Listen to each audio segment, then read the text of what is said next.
بسم اللہ الرحمن الرحیم۔ السلام علیکم ورحمۃ اللہ وبرکاتہ۔ میں محمد اسامہ سرسری آپ کی خدمت میں حاضر ہوں۔ فارسی کورس کا 11واں سبق ہے۔ اس سبق میں ہم انشاءاللہ مرکب اضافی اور مرکب توصیفی کو سمجھیں گے۔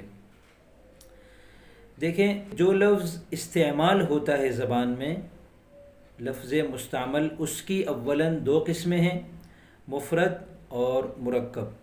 پھر مفرد کی تین قسمیں تھیں، اسم، فعل اور حرف۔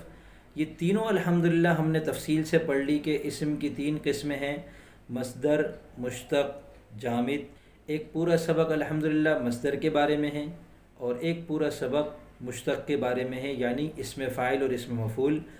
اور جامد جو ہے وہ ہم نے پڑھ لیا کہ کیا ہوتا ہے، اور اس کے بارے میں کوئی باقاعدہ سبق مرتب کرنے کی ضرورت نہیں ہے۔ پھر فعل کی کئی ساری قسمیں تھیں، فعل ماضی، پھر فعل ماضی کی 6 قسمیں، ماضی مطلق، ماضی قریب، ماضی بعید، ماضی استمراری، ماضی احتمالی، ماضی تمنائی۔ پھر فعل مضارع، فعل حال، فعل مستقبل، امر، نہیں، یہ ساری افعال کی اقسام تھی۔ فعل تام کی اور فعل ناقص کی 6 قسمیں، ہست، ہستن، ہستی، ہستید، ہستم، ہستیم۔ یہ الحمدللہ ہم نے سارا تفصیل سے پڑھ لیا۔ اسی طرح حروف پر پورا ایک سبق ہمارا مکمل ہوا۔ تو یہ مفرد کی پوری بحث الحمدللہ ہماری مکمل ہوئی۔ اب مرکب اس سبق سے ہم شروع کریں گے۔ تو اگر آپ نے اب تک گزشتہ اسباق نہیں دیکھے جو کہ مفرد کے بارے میں تھے، تو آپ ان اسباق کو دیکھ لیں۔ اوپر آئی بٹن میں لنک آ رہا ہوگا، اس پر آپ کو تمام اسباق مل جائیں گے۔ لیکن ابھی فوری طور پر آپ کو ان اسباق کی طرف جانا ضروری نہیں ہے، کیونکہ اس سبق کا سمجھنا گزشتہ اسباق پر موقوف نہیں ہے۔ اس سبق میں ہم مرکبات کو سمجھیں گے۔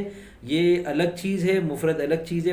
مفردات سے مل کر مرکب بنتا ہے، اور کیسے بنتا ہے وہ ہم اس سبق میں انشاءاللہ تفصیل سے سمجھیں گے۔ اور یہ بہت دلچسپ سبق ہے، آپ کو اردو کے اندر بھی اس بہت کام آئے گا، اور بہت مزیدار سبق ہے، اور میری پسندیدہ چیزوں میں سے، میرے پسندیدہ موضوعات میں سے آج کا سبق ہے، جو آج کے سبق میں ہم پڑھیں گے۔ تو اس سبق میں ہم مرکب کے بارے میں پڑھیں گے۔ دیکھیں، مرکب کی 2 قسمیں ہیں، اولاً مرکب مفید اور مرکب غیر مفید۔ بات اگر پوری ہو تو اس کو مرکب مفید کہتے ہیں۔ جیسے اگر میں گھر کی طرف اشارہ کر کے کہوں کہ یہ میرا گھر ہے، تو یہ میرا گھر ہے، یہ پورا مل کر ایک مرکب بنا، اور یہ مرکب مفید ہے۔ لیکن اگر میں آپ سے کہتا ہوں کہ میرا گھر، اور یہ کہہ کے میں خاموش ہو جاتا ہوں، تو اب آپ پریشان ہو جائیں گے کہ میں اپنے گھر کے بارے میں آپ کو کیا بتانا چاہ رہا ہوں، کہ میرا گھر اچھا ہے، میرا گھر برا ہے، میرا گھر تکلیف دہ ہے، میرا گھر آرام دہ ہے، میرا گھر قریب ہے، میرا گھر دور ہے، میرا گھر بن گیا، میرا گھر بن رہا ہے، میرا گھر نہیں بنا۔ کچھ بھی میں اب میرا گھر کہہ کے میں کوئی بھی جملہ مکمل کر سکتا تھا، لیکن میں نے جملہ مکمل نہیں کیا، تو یہ مرکب غیر مفید ہے۔ میرا گھر، میرا اور گھر یہ مل کر یہ ایک مرکب بنتا ہے، جو کہ مرکب غیر مفید ہے۔ اب مرکب غیر مفید کی کئی ساری قسمیں ہیں، تو فارسی زبان کو سمجھنے کے لیے ہمیں صرف 2 مرکبات کو سمجھنا ضروری ہے، مرکب اضافی اور مرکب توصیفی۔ جو دیگر مرکبات ہیں ان کا فارسی زبان کے اندر کوئی خاص قواعد و ضوابط کے اعتبار سے اتنی پیچیدگی نہیں ہے، تو ان کو سمجھنا اتنا زیادہ ضروری نہیں ہے۔ تاہم جیسے مرکب اشاری ہے، وہ ہم انشاءاللہ آئندہ اسباق میں پڑھ لیں گے۔ اس کے علاوہ بھی تو یہ 2 مرکب ایسے ہیں، مرکب اضافی اور مرکب توصیفی۔ یہ جو ہے ان کے کچھ قواعد و ضوابط ہیں، ان کو بنانے کا طریقہ کار ہے باقاعدہ، اور ان کو سیکھ لینے کے بعد آپ کا گویا مفردات سے ترقی کر کے آپ کا سفر مرکبات کی طرف بڑھنا شروع ہو جائے گا۔ اب آپ فارسی بولنے پر قادر ہونا شروع ہو جائیں گے آج کے اس سبق کے بعد انشاءاللہ۔ دیکھیں، کسی چیز کو ہم کسی چیز کی طرف منسوب کر کے اگر اس کا اظہار کریں کہ یہ چیز اس کی ہے، تو اس کو مرکب اضافی کہتے ہیں۔ یہ اضافت سے ہے، عربی کا لفظ ہے اضافت، جس کا مطلب ہے منسوب کرنا، ایک چیز کو دوسری چیز کی طرف منسوب کرنا۔ مثلا میں نے جب یہ کہا یہ میرا گھر ہے، تو میں نے گھر کو اپنی طرف منسوب کرتے ہوئے کہا میرا گھر، تو گھر کو اپنی طرف میں نے منسوب کر کے ایک مرکب بنایا، میرا گھر، یہ مرکب اضافی ہے۔ زید کی کتاب، تو میں نے کتاب کو زید کی طرف منسوب کر دیا۔ حج کا سفر، عمرے کا سفر، تو یہ میں نے سفر کو حج اور عمرے کی طرف منسوب کر دیا، یہ اس کو کہتے ہیں مرکب اضافی۔ دیکھیں اردو میں کوئی بھی دو لفظ ہوں اور ان کے بیچ میں 9 میں سے کوئی ایک لفظ آ جائے، وہ 9 لفظ کون سے ہیں؟ کا، کی، کے، را، ری، رے، نا، نی، نے۔ ان 9 میں سے کوئی بھی لفظ دو لفظوں کے بیچ میں آ جائے گا تو یہ دو لفظ اردو کے مرکب اضافی بن جائیں گے۔ آج کے سبق میں ہم کو ان کو فارسی میں منتقل کرنا سیکھنا ہے انشاءاللہ۔ جیسے زید ایک لفظ ہے اور کتاب ایک لفظ ہے، میں نے بیچ میں لگا دیا کی، زید کی کتاب، تو یہ زید کی کتاب مرکب اضافی بن گیا۔ تو اس کی بہت ساری مثالیں بن سکتی ہیں، ہم ان 9 میں سے ہر ایک کی مثال بنا کے دیکھ لیتے ہیں۔ زید کا بھائی، زید کی بہن، زید کے بھائی بہن، اب یہاں کے آ گیا، بھائی بہن جمع ہے تو اس کی مناسبت سے کے آ جاتا ہے۔ اسی طرح را ریرے کی مثال، میرا بھائی، میری بہن، میرے بھائی بہن۔ اور نانینے کی مثال، اپنا بھائی، اپنی بہن، اپنے بہن بھائی۔ تو یہ 9 الفاظ ایسے ہیں کہ کسی بھی دو لفظوں کے بیچ میں آ جائیں تو وہ مرکب اضافی اردو والا بن جاتا ہے۔ اب ان 9 میں سے بھی 6 جو ہے نا، را، ری، رے اور نا، نی، نے، ان کے تو الفاظ مخصوص ہیں۔ جیسے را، ری، رے کے الفاظ ہیں میرا، میری، میرے، تیرا، تیری، تیرے، تمہارا، تمہاری، تمہارے۔ اسی طرح نا، نی، نے کے لیے صرف 3 لفظ ہیں، اپنا، اپنی اور اپنے، اپنا بھائی، اپنی بہن اور اپنے بہن بھائی۔ تو یہ اپنا، اپنی، اپنے، تیرا، تیری، تیرے، تمہارا، تمہاری، تمہارے، ہمارا، ہماری، ہمارے، میرا، میری، میرے، ان کے علاوہ جتنے بھی الفاظ ہیں زبان کے اندر، ان میں سے کسی بھی دو کو جب ہم مرکب اضافی بنائیں گے، یعنی ایک کو دوسرے کی طرف منسوب کرنے کی کوشش کریں گے، تو بیچ میں ہم صرف یا تو کا لگائیں گے یا کی لگائیں گے یا کے لگائیں گے۔ یہ اردو کا مرکب اضافی ہو گیا۔ اب اس کو فارسی میں کیسے منتقل کرتے ہیں وہ میں آپ کو اس کا پورا طریقہ بتا دیتا ہوں۔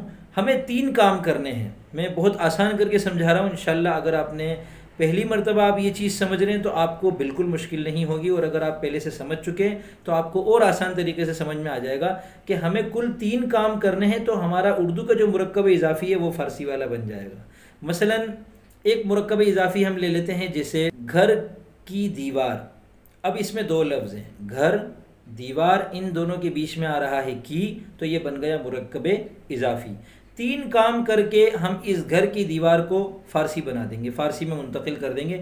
سب سے پہلا کام یہ کرنا ہے کہ بیچ کا لفظ گرا کر دونوں لفظوں کی فارسی بنا لیں، یعنی کی جو ہے اس کو فارسی میں کچھ نہیں کہتے، اس کی جگہ صرف علامت آتی ہے، تو کی کو ہٹا دیں گے، اب بچے گا گھر، دیوار۔ گھر کو فارسی میں کہتے ہیں خانہ، جیسے خانہ خدا، خدا کا گھر، تو گھر کو فارسی میں کہتے ہیں خانہ، اور دیوار کو فارسی میں کہتے ہیں دیوار۔ دیوار و در فارسی کا لفظ ہے دیوار۔ تو اب ان دونوں کا یہ پہلا کام ہو گیا کہ ہم نے دونوں کی فارسی بنا لی، خانہ، دیوار، ٹھیک ہے، بیچ میں سے کی ہٹا دیا۔ دوسرا کام کیا کرنا ہے، ان کو الٹ دیں، تو اب یہ بنے گا دیوار، خانہ۔ تیسرا کام یہ کرنا ہے کہ جو دیوار ہے یعنی پہلا لفظ ہے، اب اس کے آخری حرف کے نیچے یعنی را کے نیچے ہم کو زیر لگانی ہے، اب یہ بن جائے گا دیوار خانہ۔ تو یہ 3 کام کر کے ہم نے گھر کی دیوار کو دیوار خانہ بنا کر فارسی میں منتقل کر دیا۔ تو یہ ہو گیا مرکب اضافی۔ مرکب توصیفی کیا ہے؟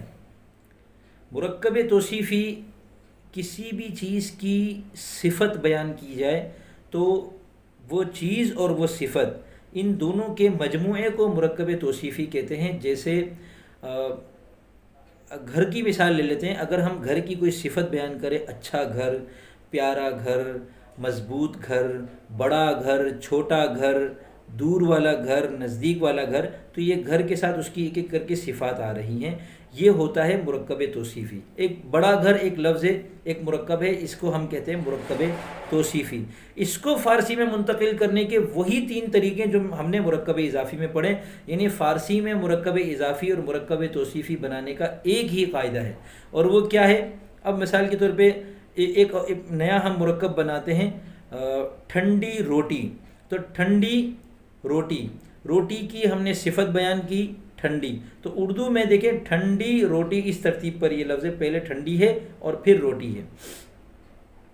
تو اب اس کو فارسی میں بنانے کے لیے ہم کو 3 کام کرنے ہیں۔ سب سے پہلے ان دونوں کی فارسی بنانی ہے۔ تو ٹھنڈی کو فارسی میں کہتے ہیں خنک اور روٹی کو فارسی میں کہتے ہیں نان۔ تو اب یہ بن گیا خنک نان۔ دوسرا کام کیا کرنا ہے، ان کی ترتیب الٹنی ہے۔ تو اب بن جائے گا نان خنک۔ اب تیسرا کام کیا کرنا ہے، جو پہلا لفظ ہے نان، اس کا جو آخری حرف ہے نون، اس کے نیچے ہم کو زیر لگانی ہے، تو یہ بن جائے گا نان خنک۔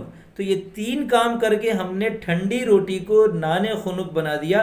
نان خنک فارسی۔ اب دیکھیں اردو میں استعمال ہونے والے مرکب اضافی، جان من، یاد ماضی، رب کائنات، کوہ طور، آب زمزم، ملک مصر، حوض کوثر، شب جمعہ، یوم آزادی، شہر قائد، خوف خدا، مقام ابراہیم، ضرب مومن، سوز دل، فہم دین، نور نظر، موسم خزاں، اصحاب کہف، ملکہ عالیہ، نعرہ تکبیر، مے انگور، ساقی کوثر، ہادی عالم، دریائے نیل، سزائے موت، نوائے وقت، دوائے دل، علماء دین، سوئے حرم، کوئے جانا، روئے زمین، یہ سب مرکب اضافی ہیں اور یہ سب کے سب اردو میں استعمال ہوتے ہیں۔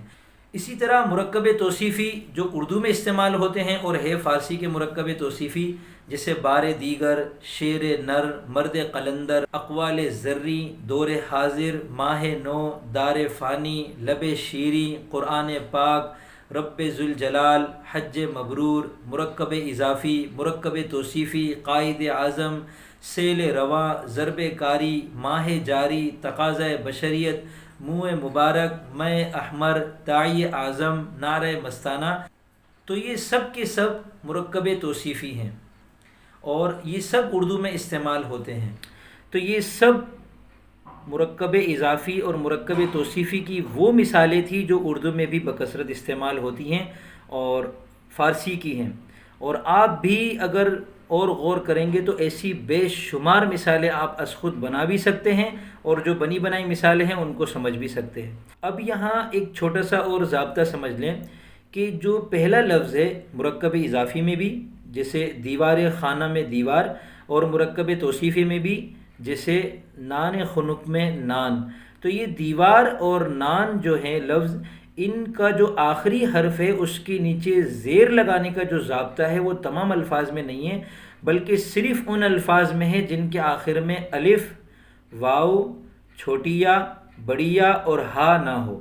جن الفاظ کے آخر میں الف ہو جیسے دعا، یہ جن الفاظ کے آخر میں واو ہو جیسے سو فارسی میں کہتے ہیں طرف کو، تو ان کی جب ہم اضافت کریں گے، یعنی جب ان کو مرکب اضافی یا توصیفی کا پہلا لفظ بنائیں گے تو ان میں آخر میں ان کے الف اور واو کے بعد بڑی یہ کا اضافہ کریں گے اور ہم کہیں گے دعائے دل، دل کی دعا، اور سوئے حرم، حرم کی طرف، تو یہاں پر بڑی یہ کا اضافہ ہوگا۔ اور اگر پہلے لفظ کے آخر میں ہا ہو یا چھوٹی یا ہو یا بڑی یا ہو تو اس صورت میں ان کے اوپر چھوٹی سی حمزہ لگا دیتے ہیں، جیسے خانہ خدا اور ہادی عالم اور میں انگور۔ میں شراب کو کہتے ہیں میں، اور جب اس کی اضافت کریں گے تو ہم کہیں گے میں، یعنی بڑی یہ کے اوپر چھوٹا سا حمزہ لگا دیں گے۔ یہاں ایک بات یاد رکھیں، املا کی غلطی ہوتی ہے، ایک کہ بعض لوگ اس کو یوں لکھتے ہیں میم حمزہ اور بڑیا، یہ غلط ہے۔ اس کو لکھنا کیسے ہے، میم کے بعد بڑیا اور اس کے اوپر حمزہ لگائیں گے تو یہ بنے گا میں۔ اور جو شاعری کرنے والے دوست ہیں ہمارے، ان کی خدمت میں یہ عرض کروں گا کہ میں فارسی کا جو ہے اس کا وزن ہے 2، یعنی سبب خفیف، لیکن جب اس کی اضافت ہو جاتی ہے اور اس کے اوپر حمزہ آ جاتی ہے تو پھر اس صورت میں اس کو یا تو 1 باندھیں گے یعنی سبب ثقیل میں انگور، میں انگور، یا پھر اس صورت میں اس کو ہم وتد مجموع باندھیں گے یعنی فعو کے وزن پر میں انگور۔ تو اس صورت میں یہ میں جو کھنچ رہا ہے نا، وہ بڑی یہ کے اوپر حمزہ آ گئی تھی تو بڑی یہ ختم ہو گئی تھی، اب حمزہ ہے، اس حمزہ کی نیچے کی جو زیر ہے اس کو ہم نے گویا اضافت کی وجہ سے کھینچ دیا اور یہ بن گیا میں انگور۔ یہ یاد رکھیے گا، بہت اہم بات ہے۔ اب کام اس سبق کا یہ ہے کہ مرکب اضافی اور مرکب توصیفی کی کچھ مثالیں بنا کر مجھے دکھائیں، میں انشاءاللہ آپ کا کام چیک کروں گا۔ تو امید کرتا ہوں آج کا سبق آپ کو آسان لگا ہوگا، سمجھ میں آیا ہوگا، پسند بھی آیا ہوگا۔ اور دعا کیجیے کہ اللہ تعالیٰ مجھے استقامت کے ساتھ اسی طرح آئندہ کے اسباق مرتب کرنے کی توفیق عطا فرماتا رہے۔ اور میرا ارادہ ہے انشاءاللہ فارسی کے بعد اور بھی مختلف قسم کے کورسز آپ کی خدمت میں ایک ایک کر کے پیش کرتا رہوں گا۔ اب اجازت چاہوں گا، فی امان اللہ۔